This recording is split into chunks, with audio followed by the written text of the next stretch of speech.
Hi everyone, Sajid Amit here and welcome to my review of the FiR Audio E12, which is a part of the Electron series from FiR Audios. This is not as expensive as, of course, FiR Audio's higher end flagships like the Xenon 6 and the Radon 6, which are more famous, which have, caught the audiophile world's imagination by storm. These come in at $1,800, but these are the flagship of what they call the Electron series. I'll take you guys through the different IMs in a bit. I'll show you the website, because these are some really interesting guys, right? And I think I would even say that they're among the most innovative new companies out there, because if you think about the fact that the guys behind FiR Audio, Vlad and Bogdan, were the masterminds of the TIA technology, the Apex technology from 6-FiR Audio that we have known and come to love. TIA we associate with the sweet treble that 6-FiR Audio IMs often have. And the Apex venting system, of course, gives us this ability to tweak bass response from IMs like the 6-FiR Audio U12T. All these innovations came from FiR Audio guys, to the extent that I understand, because they're all brothers. But the FiR Audio guys decided to break away and form their own enterprise, and they have, just been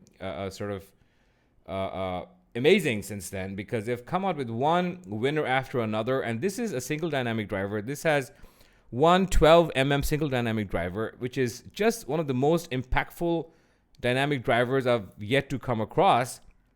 And they have swappable faceplates and all that. So I'll get into all that. But let me first quickly take you to the FiR Audio website, just to give you a sense of their IM sort of arsenal, right? I'll just, so their brightness is at maximum. So first and foremost, of course, they have the Frontier series, right? And these are IMs that a lot of people know about, Xenon 6 being their ultimate flagship, although they do say that the Radon 6 has the same technical performance as the Xenon 6 on paper. But of course, the tuning can affect how we perceive technical performance. This was ranked in my top 10. If you've seen my top 10 video, it is a beautiful IM. You can get customs, of course. You see the custom here. And these IMs do need a bit of tweaking with tip rolling, because they can be a little fat in the mid bass. However, I do think that in terms of artistic tunings, nothing in the recent past has sort of caught my imagination as much as the XE6, because although it's a bit mid bassy, just the way they have just this audacity with which they have created this open bass system, which is something they call the kinetic bass. In a very open back headphone like fashion, you have air being emitted out of the faceplates, or rather the inside of the shells, into your skull, and you just get this insane bass performance, this insane sort of tonal richness in mid-range, and you get this treble that just somehow holds everything together. So I have a lot of respect for these guys. And of course, it says kinetic bass, atom venting, open acoustics. So Xenon 6 was a winner, and this was in my top 10, as was the Radon 6, which of course is right here.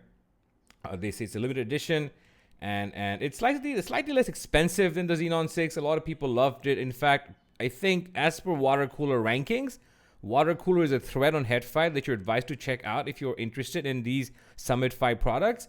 As far as that ranking goes, or several rankings that they've done, people tend to like this as much as the XE6. The Radon 6 was ever so slightly neutral, and it's at $3,300.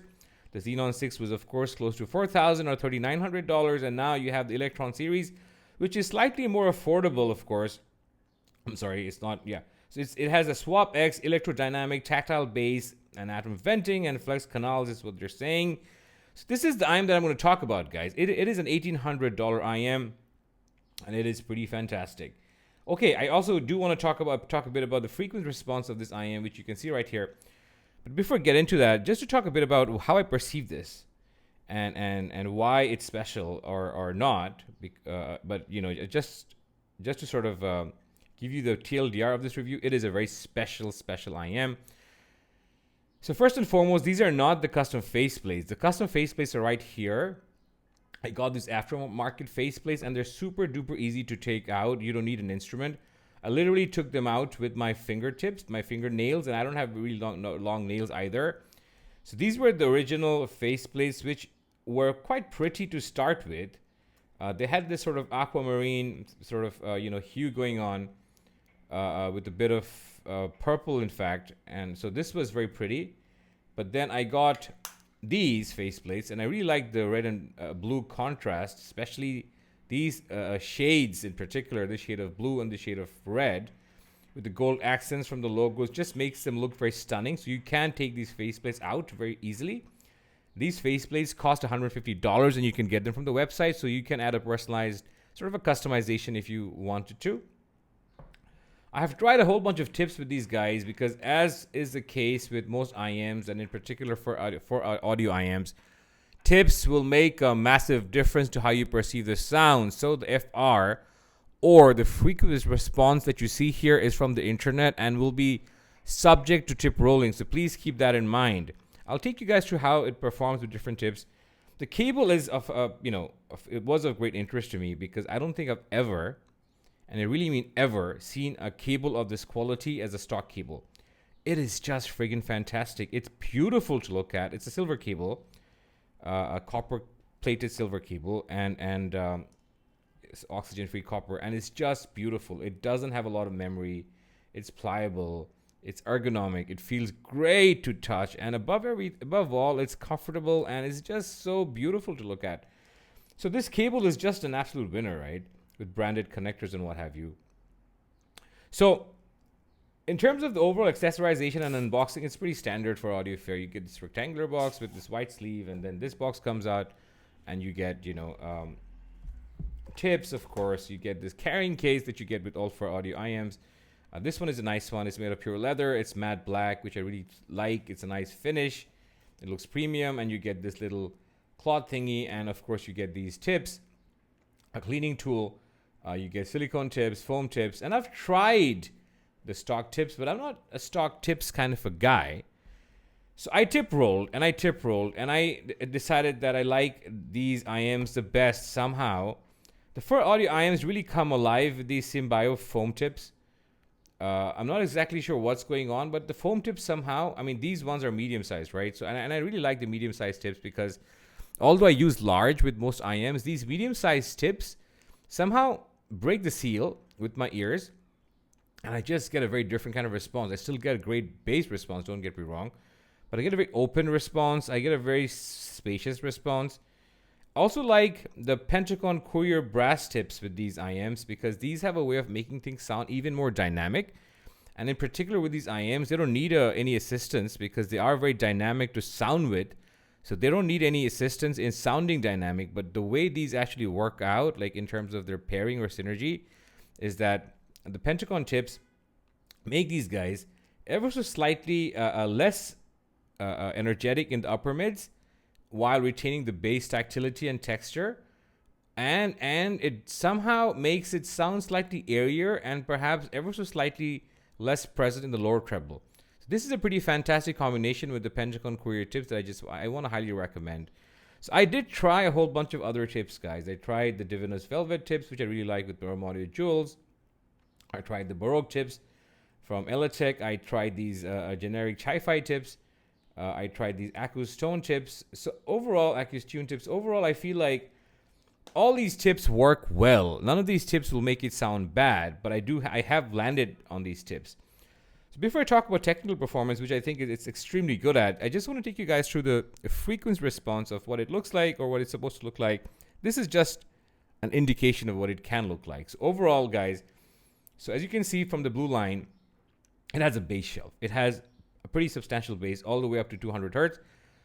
However, it does have a scoop before rising up in the upper mid range. So what this means, it does have a pretty balanced sub and mid bass combination.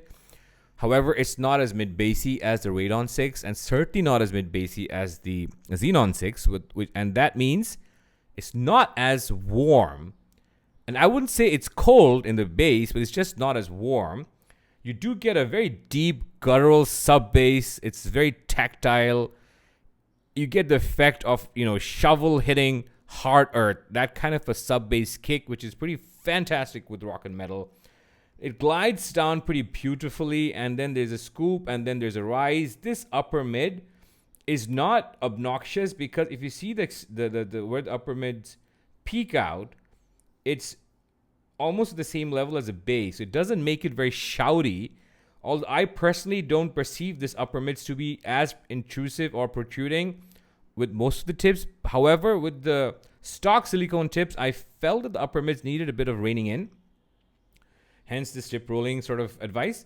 And then you get these peaks in the lower and mid treble, which are somewhat audible.